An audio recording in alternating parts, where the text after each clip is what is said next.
Um, and Mr. Dobbins we'll see how this goes.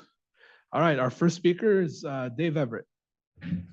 Thanks so much, appreciate it. I came here tonight to talk, and I'm glad it's not on the agenda for tonight, but for the next meeting, the project labor agreement that this body's considering. I know that in 2010, RCCD passed the project labor agreement, and there were all sorts of problems with it. There were science buildings that had mystery fumes coming from them. It was in the press enterprise, and classes actually had to be canceled during that process. I also know that in 2020, because of that PLA, during the 2010 campaign for that bond, there was no mention of a project labor agreement. And because the public felt so turned on, deceived by that process, they did not approve the 2020 bond for this district. And repeatedly, I was here at that time for another merit shop organization, another non-union organization, saying the exact same thing, saying, you're going to have less bidders, you're going to build 4 schools for the price of 5, you're going to discriminate against a bunch of people from the area, you're going to discriminate against every single non-union apprentice in the state. And so, again, here we are again, looking at almost $1 billion bond, and we're going to repeat history. You're going to put a project labor, if you put a project labor agreement on this bond, again, you're going to lose the trust of the public. Again, you're going to have problems in the future trying to pass a future bond. Instead, build 5 buildings for the price of 5. Show that this is a fiscally responsible board, and all over the place, districts that are passing project labor agreements or that already have passed project labor agreements are laying off teachers. You see it in San Diego, you see it in Santa Ana, you see it all over the place. It's WECA, the Western Electrical Contractors Association. We're a state-approved apprenticeship program, just like all the union programs are. And over 80% of the construction workers, it's closer to 90% now, according to recent data, are non-union. They choose to work in a non-union environment. So you're basically saying if there were 10 McDonald's in the city, you're gonna get rid of 9 of them, and you're gonna expect the price of your Big Mac not to go up. That's ridiculous. It's not a pay issue. This is all prevailing wage work. It's all state-approved wages. So it doesn't, it won't matter if you're union or non-union as far as wages. You're not helping anybody with their wages. It doesn't help local people because you're excluding over 90% of your local people who are non-union. That's whether you want to look at national stats or if you want to look at California stats, you're excluding them.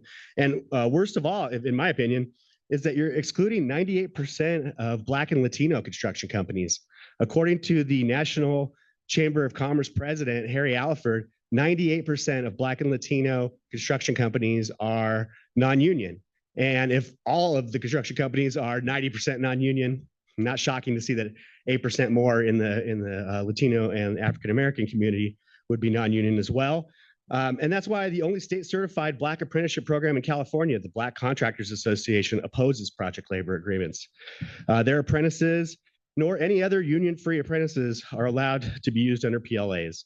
And so multiple studies have shown that PLAs increase costs somewhere between 15 and 30%. 15% of $1 billion. I'm a poli-sci major, not a math major, but that's $150 million. The city of Pomona was considering a project labor agreement last year. Their staff said it was closer to 30%. In a piece of legislation that was considered in Sacramento, Gavin Newsom's own staff from the Department of Toxics and Substance Control said it was going to be 30% increase. A 30% increase on $1 billion bond is $300 million. How many buildings could we build for $300 million? So please don't build 4 buildings for the price of 5 or 3 buildings for the price of 5. I mean, this is right after the LA wildfires as well. So you're competing in the construction market with folks. LA's passed a PLA, the county's passed a PLA. So you're competing for your 1 McDonald's, for your Big Macs. You're competing with a very large area that is also doing construction at the exact same time. So all these 30% statistics, those were last year, before all the fires. It's going to be even worse now. So the other thing I wanted to point out before I run out of time here is that the reason the non-union programs won't participate in these project labor agreements is because they're forced into paying to union programs that they have no vote in. They're forced to pay into union pension programs they can't draw from. They're forced to pay into union medical programs that they can't draw because they haven't invested any of that money. And so they're essentially, forcing extra costs on these workers, and the people that are paying for those extra costs are your students and your teachers, and frankly, your administrators and your staff as well. So please do not vote for this project labor agreement. Let everybody bid, and you will have 5 buildings for the price of 5 instead of 4 buildings for the price of 5. So thanks so much. Appreciate it.